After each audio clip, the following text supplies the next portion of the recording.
Hi and welcome to Gospel Centric Life Ministry. সম্প্রতি বাংলার মাটিতে রাজনৈতিক পালাবদলের কারণে একটি বিশেষ পার্শ্ব প্রতিক্রিয়া বা নেতিবাচক প্রভাব সমাজের বিভিন্ন স্তরে দেখা দিয়েছে, যার ফলস্বরূপ ক্ষুদ্র চিন্তা, সংকীর্ণতা, হিংসা, বিভেদ, ধর্মীয় মেরুকরণ এবং একটি বিশেষ উগ্র ধর্মীয় জাতীয়তাবাদী শক্তি মাথাচাড়া দিয়েছে। আর আমরা জানি এটি কোনো হঠাৎ ঘটে যাওয়া বা সংঘটিত হওয়া কাকতালীয় ঘটনা নয়, কিন্তু দীর্ঘ লালিত একটি পরিকল্পনারই অঙ্গ বা অংশ। আর বিশেষভাবে যেটা লক্ষ্য করা গিয়েছে যে এই পরিস্থিতিতে খ্রিস্টীয় সমাজ, খ্রিস্টীয় মণ্ডলী এবং খ্রিস্ট ভক্ত ভাই বোনেরা তারা বিশেষভাবে আক্রান্ত হয়েছে, মিথ্যা বিভ্রান্তিকর অভিযোগে অভিযুক্ত হয়েছে, মার্জিনালাইজ করা হচ্ছে, ভ্যান্ডালিজম বা ভাঙচুরের মধ্য দিয়ে বেশ কিছু মণ্ডলী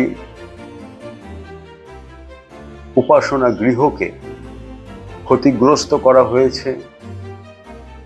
আর মুষ্টিমেয় কিছু প্রতিবাদী কণ্ঠস্বর যা আমরা শুনেছি, সেটা সোশ্যাল মিডিয়া বা সংবাদ মাধ্যম বা বুদ্ধিজীবীদের মধ্য দিয়ে, সেখানে সেই প্রতিবাদী কণ্ঠের বা কণ্ঠস্বরের মৌলিক সুর সাংবিধানিক নিরপেক্ষতা, মূল্যবোধ, আদর্শকে সামনে রেখে, আর সেই ভারতীয় সংহিতা বা সংবিধানকে সামনে রেখে ধর্মনিরপেক্ষতা এবং অন্য যে সমস্ত মৌলিক মানবাধিকার, গণতান্ত্রিক অধিকার, সেগুলো নিয়ে যদি আমরা আলোচনা করি বা পর্যালোচনা করি, তাহলে কতগুলো বিষয় এক্ষেত্রে বিশেষ গুরুত্ব পেতে পারে। আর এই বিষয়ে আমাদের অবগত হওয়ারও প্রয়োজন আছে। তার মধ্যে কয়েকটি বিশেষ বিষয় হলো এই: আমরা যদি ভারতীয় সংবিধানের অনুচ্ছেদ 19(1) ক সেখানে নজর রাখি, দৃষ্টিপাত করি, আর সেখানে লেখা রয়েছে যে প্রত্যেক নাগরিকের মত প্রকাশের স্বাধীনতা রয়েছে। আপনি আপনার মত প্রকাশ করতে পারেন, কিন্তু কাউকে জোর করে আপনার মত মানতে বাধ্য করতে পারেন না। অনুচ্ছেদ 21 জীবন ও ব্যক্তিগত স্বাধীনতার অধিকার নিশ্চিত করে, যার মধ্যে নিজের সিদ্ধান্ত নেওয়ার স্বাধীনতাও অন্তর্ভুক্ত। অনুচ্ছেদ 25 প্রত্যেক ব্যক্তির বিবেকের স্বাধীনতা এবং নিজের ধর্ম পালন, প্রচার ও অনুসরণের অধিকার রয়েছে, তবে তা জনশৃঙ্খলা, নৈতিকতা ও স্বাস্থ্যের সীমার মধ্যে। তাই কোনো ব্যক্তি বা গোষ্ঠী অন্য কাউকে জোর করে তাদের মতামত, বিশ্বাস বা ধর্মমত মানতে বাধ্য করতে পারে না। ভারতের সংবিধান প্রত্যেক মানুষকে নিজের চিন্তা, বিশ্বাস ও পছন্দের স্বাধীনতা দিয়েছে। খ্রিস্ট বিশ্বাসীরা সাধারণত ভালোবাসা, শান্তি এবং মানবতার বার্তা ছড়াতে চেষ্টা করেন। তারা ঘৃণা নয়, ভালোবাসার শিক্ষা দেন এবং মানুষকে মানুষ হিসাবে দেখতে শেখান।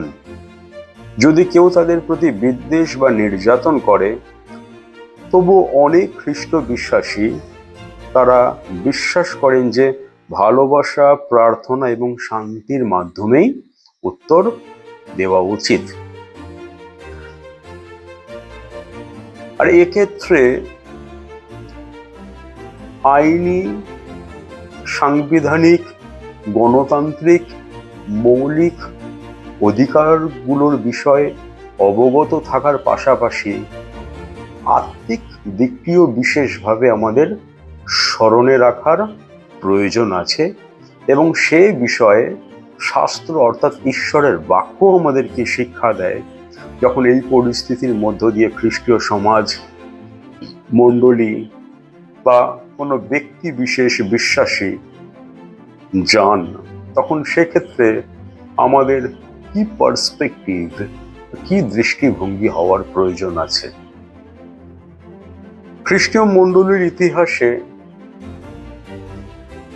আমরা জানি যে শহীদের রক্তে মণ্ডলীর বীজ বপন হয়েছে, এবং 2000 বছরের মণ্ডলীর ইতিহাসে মণ্ডলীর বিরুদ্ধে অনেক ষড়যন্ত্র, তাড়না, অপমান, নিন্দা, মিথ্যাচার, অপযশ সংগঠিত হয়েছে, প্রচারিত হয়েছে। কিন্তু প্রভু যীশু খ্রিস্টের প্রতিজ্ঞা অনুসারে আমরা জানি যে তিনি বলেছেন মথিলিখিত সুসমাচার 16 অধ্যায় 18 পদে যে তুমি পিতর, আর এই পাথরের উপরে আমি আপন মণ্ডলী গাঁথিব, এবং শয়তানের পুরোদ্বার সকল তার বিরুদ্ধে প্রবল হইবে না। এটা ঈশ্বরের প্রতিজ্ঞা, আমাদের প্রভুর প্রতিজ্ঞা মণ্ডলীর জন্য, খ্রিস্টীয় সমাজের জন্য। আর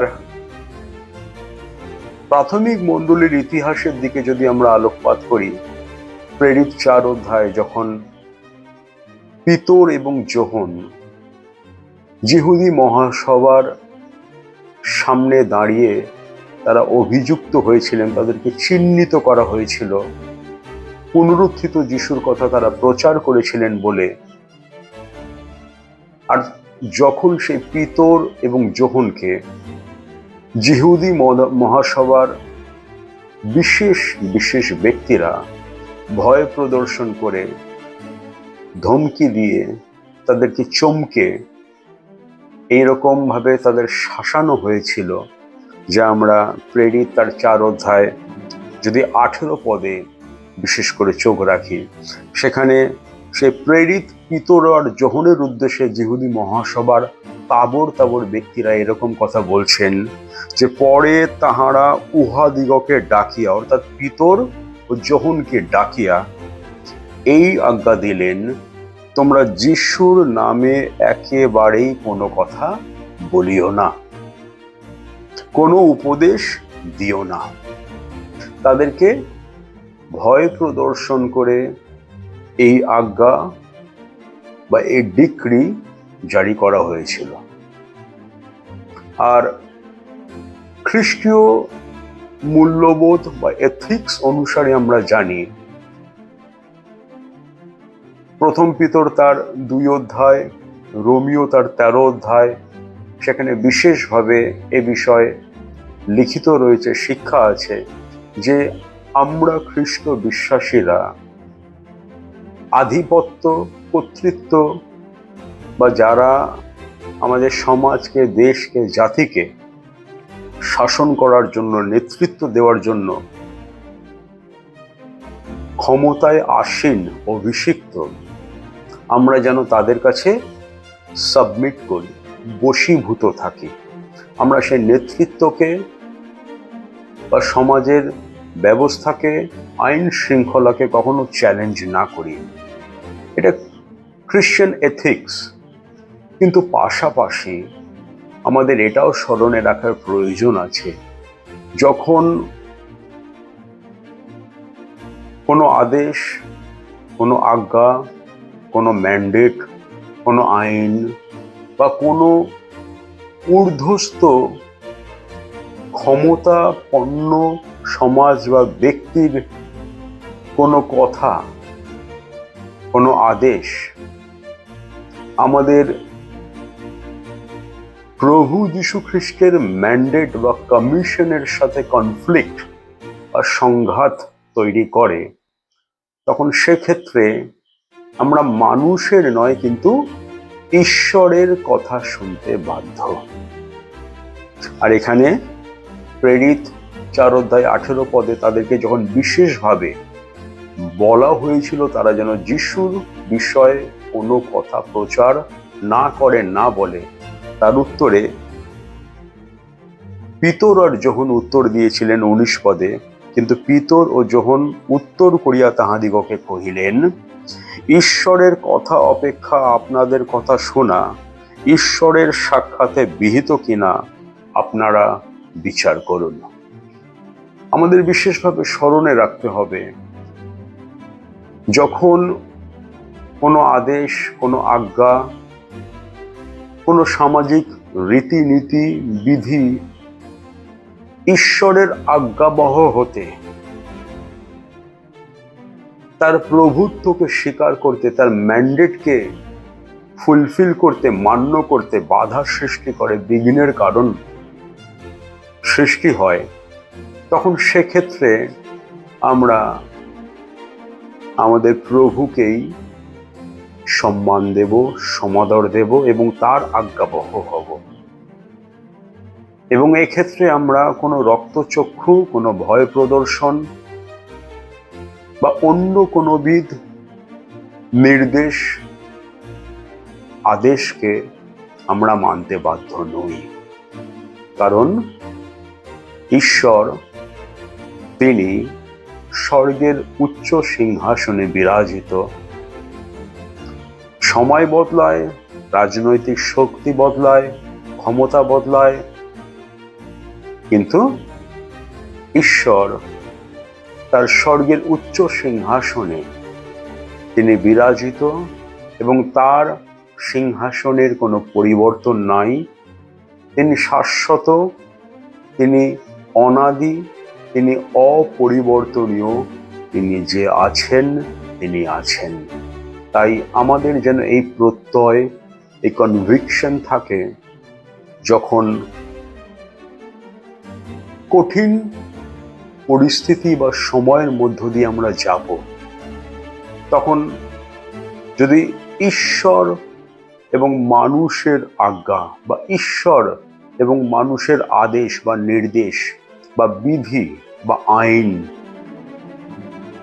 মানার প্রশ্ন আমাদের সামনে আসে, তখন যেন আমরা ঈশ্বরকে অগ্রাধিকার দিতে পারি এবং সমস্ত কিছুকে ডিফাই করে তার আজ্ঞাবহ হতে পারি, যেভাবে পিতর আর যোহন প্রেরিত 4:19 সেই জিহুদি মহাসভাকে উত্তর দিয়েছিলেন বলিষ্ঠভাবে, সাহসিকতার সঙ্গে, যে ঈশ্বরের সাক্ষাতে